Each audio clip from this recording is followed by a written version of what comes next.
Salutations à tous.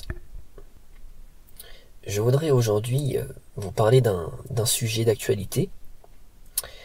Comme vous le savez peut-être, le 25 septembre 2018, le Comité consultatif national d'éthique a rendu un avis favorable à l'ouverture de la PMA à toutes les femmes. Toutes les femmes. Quel est le prétexte ? Donner l'égalité aux couples de lesbiennes, leur donnant ainsi la possibilité de bénéficier des mêmes droits que les couples dits stériles. On voit déjà ici une manipulation sémantique avec toutes les femmes. De la même manière que le mariage pour tous était le mariage pour les couples homosexuels, la PMA à toutes les femmes, c'est surtout la PMA pour les couples lesbiennes. Pourquoi ? Eh bien, c'est l'ouverture donc pour faire bonne mesure aux femmes seules. Mais en fait, les femmes seules seront peu nombreuses à utiliser ce procédé. D'une part parce que une femme seule a un besoin de sécurité, de la femme. Je vais pas développer, mais avoir deux salaires valent mieux qu'un. Et donc, elle recherchera naturellement un compagnon pour vivre avec et s'assurer d'une bonne stabilité matérielle pour élever des enfants. Eh bien, ça peut être aussi, excusez-moi le terme, mais des grosses bourges déjà privilégiées dans la vie et voulant accomplir leur égoïsme jusqu'au bout en satisfaisant un caprice sans avoir ce qu'elles estiment en être la contrainte, c'est-à-dire le mari. Ou encore, ce seront des femmes plus âgées, qui n'ont pas encore trouvé de compagnon et qui, sentant l'horloge biologique tourner, ont envie d'un enfant. Alors, c'est quoi la PMA ? On nous abreuve de sigles. PMA, GPA, IVG, LGBTQI+, XYZ, mes couilles. Pardon. C'est la procréation médicalement assistée. Attachons-nous au sens des mots. Qu'est-ce que c'est que la procréation ? Revenons aux sources. En latin, c'est procreatio. Le mot est formé du préfixe pro, qui signifie pour ou en faveur de, et de créatio, donc création. La procréation est donc l'acte d'être en faveur de la création. Intéressant, non ? On en arrive quasi à une vision spirituelle du mot à présent. Être co-créateur. Participer à la création divine, si on veut être mystique. Et bon, médicalement assisté, bon, je m'étendrai pas sur la définition, vous voyez tous, enfin j'espère. Je voudrais revenir sur le comité d'éthique. En fait, ce qu'il faut bien comprendre, c'est que le comité d'éthique est déjà en avance sur les questions d'éthique par rapport à nous. La question n'est même plus de savoir si on doit accepter la PMA, les manipulations génétiques, ou même la GPA, qui sont débattues, mais combien d'ADN on pourra mettre dans le futur fœtus, enfin, dans l'œuf, avant le fœtus même, implanté dans l'enfant à naître. Parce que il y a déjà des revendications de couples qui ne seront plus des couples, ce seront même des trios, des quatuors. On pourra avoir 4, 5, 6 ADN, 666 peut-être même. Bon. Alors, est-ce vraiment étonnant cette décision ? Qu'a d'éthique ce comité en fait ? Qui le compose ? Je pose pas la question dans le vide, je pose la question à d'autres qui pourront compléter si l'envie les en prend, parce que je peux pas parler de tout dans cette vidéo. Donc je laisse la main sur cette question à qui le voudra bien. Pour en revenir au sujet. Avant, c'était une évidence. Il fallait un homme et une femme pour faire des enfants. Qu'était le mariage ? L'alliance d'un couple en vue de fonder une famille. Qu'est-ce qu'un couple? Eh bien, grossièrement, deux individus attirés soit par amour, amitié, attirance physique, ou même par intérêt, deux sexes opposés en vue de la procréation future, pour fonder une famille. Le mariage n'est entre guillemets, qu'une institution visant à sacraliser et à protéger la famille à venir.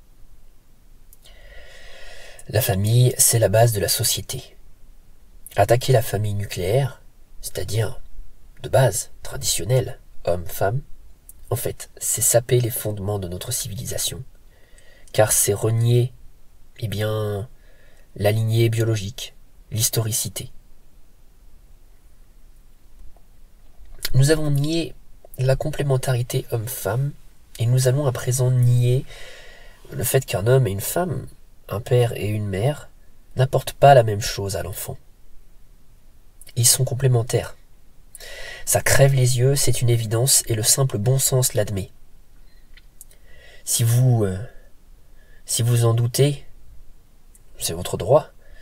Je peux vous donner mon exemple concret. Ma mère m'a élevé seule. Il y a eu des pères de substitution, mais ce n'était pas vraiment des pères, ni même des beaux-pères.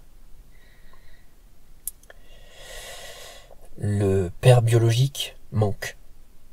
Ça m'a manqué pour vraiment me construire entièrement. Alors je m'en suis pas trop mal sorti, mais c'est pas forcément le cas de tout le monde. Alors, comment on fait des bébés? Bah oui, on est obligé d'expliquer des évidences de nos jours.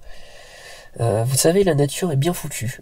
L'homme et la femme sont compatibles et donc naturellement féconds. Pas besoin de faire un dessin. Si? Bon, allez. Prenez une prise. Il y a deux types, mâle et femelle. Vous visualisez? Bon, essayez maintenant de connecter, de faire s'emboîter deux prises mâles ou deux prises femelles. Vous voulez, je sais pas, allumer votre lampe de chevet pour lire un bon livre qui vous structurera, vous améliorera l'esprit, par exemple.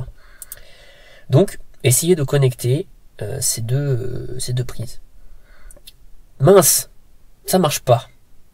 C'est con, hein? Il n'y a pas de magie. Si on respecte pas la physique, on échoue. Maintenant, prenez une prise mâle et une prise femelle. Oh, miracle, ça marche, le courant passe. Bon, j'arrête ici mon troll. Vous comprendrez aisément que le comité d'éthique a perdu la raison. On m'objectera que les couples dont l'un est stérile, même homme-femme, ne peuvent pas avoir d'enfants naturellement, et que là, les gens comme moi, là, ça les offusque pas d'utiliser la science pour pallier à la nature. Quelle hypocrisie de vouloir autoriser les uns et pas les autres. Après tout, ils s'aiment, c'est tout ce qui compte, Homophobe, nazi. Eh bien, je leur répondrai qu'un homme ou une femme stérile a malgré tout en puissance de quoi transmettre la vie. Dans leur cas, on ne fait que donner un petit coup de pouce. Dans l'autre cas, on force quelque chose qui de toute façon n'est pas naturellement possible, même en théorie. En théorie, n'importe quel homme dans le monde est fécond et compatible avec n'importe quelle femme dans le monde. Et en théorie toujours, n'importe quel homme dans le monde est incompatible et infécond avec n'importe quel homme dans le monde. Et n'importe quelle femme dans le monde est incompatible avec n'importe quelle femme dans le monde. Voilà. C'est pourtant pas compliqué. Donc, vouloir avoir des enfants avec une personne avec laquelle on n'a pas naturellement et théoriquement la possibilité de faire des enfants est un acte contre nature. Une pensée contre nature. Par définition. Je l'invente pas, c'est pas pour être méchant, c'est comme ça. Ça peut faire mal à certains, mais peu importe, la vérité peut blesser. C'est vrai. On peut tordre l'idée dans tous les sens, user de tous les sophismes. L'homme n'est pas compatible avec lui-même et la femme n'est pas compatible avec elle-même. C'est biologique, c'est dans le code génétique.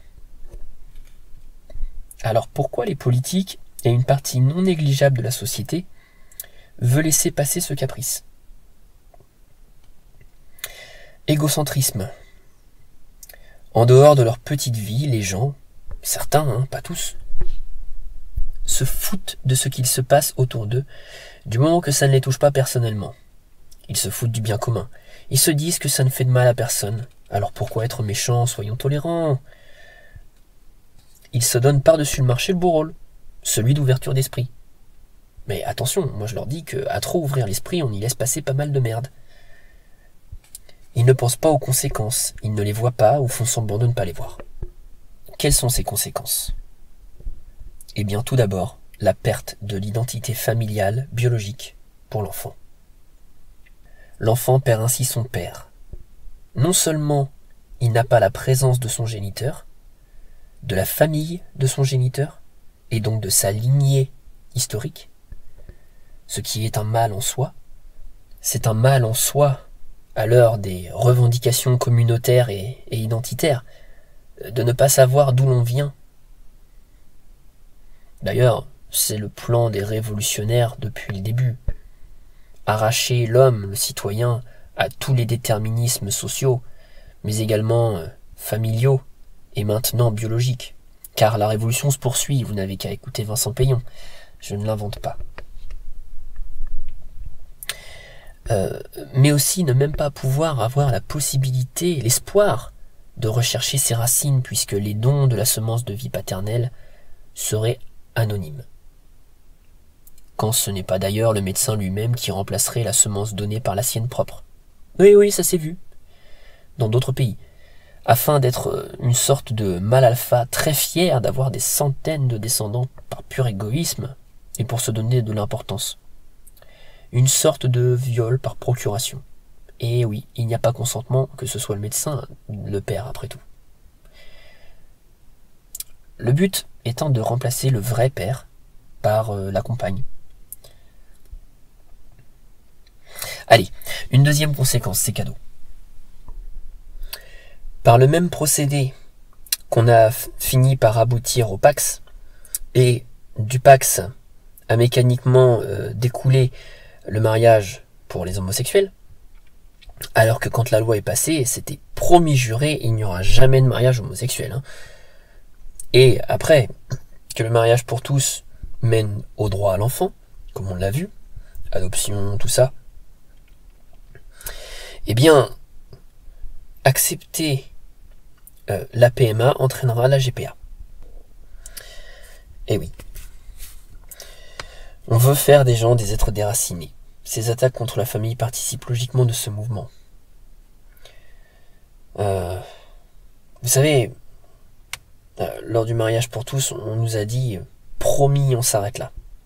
Mais la PMA pour les lesbiennes venait déjà, et elle est là maintenant, on en discute. Donc, comment on va en arriver à la GPA? Eh bien, tout simplement au nom de l'égalité. Si les lesbiennes, par le biais de la PMA, peuvent avoir des enfants, pourquoi les homos ne pourraient-ils pas s'en procurer par le biais de la GPA? Ce serait injuste que ce ne soit pas le cas. Hypocrite, n'est-ce pas? Ce ne serait pas égalitaire. Et donc ne respecterait pas le deuxième terme de notre devise. Égalité. Entre parenthèses, devise extrêmement galvaudée. Si, quand je dis notre devise, en fait, je parle de celle des Républicains, pas la mienne. Étant donné que quand on creuse un peu et qu'on se rend compte de ce que c'est que cette devise, enfin bref, ce n'est pas le sujet. On aura donc des mères porteuses. Et on pourra voir probablement cette horreur d'hommes riches qui utiliseront et paieront des femmes pauvres qui trouveront, elles, un complément de salaire pour survivre. Et donc ils utiliseront ces femmes pour avoir eux aussi des enfants. On a ainsi la marchandisation des corps. Ça y est, la marchandisation de la vie. Mais est-ce surprenant venant d'une société marchande après tout? L'homme a donc un prix. Que peut fixer le marché? C'est un recul. Réfléchissez. L'homme se marchande dans un autre domaine. L'esclavage. À partir du moment où vous retirez la sacralité de l'homme, où vous lui fixez un prix, vous préparez une société d'esclaves. D'ailleurs, on pourra bientôt choisir l'ethnie, la race du fœtus, sa couleur de cheveux, et plus ces qualités seront rares dans le monde, plus il sera cher. Et oui, le meilleur des mondes est là. Et maintenant, je vais faire une ouverture pour faire participer un peu d'autres personnes. Euh, D'ailleurs, si on cherche, on doit pouvoir trouver la réponse à ce questionnement. La question qui se pose maintenant, c'est: et après?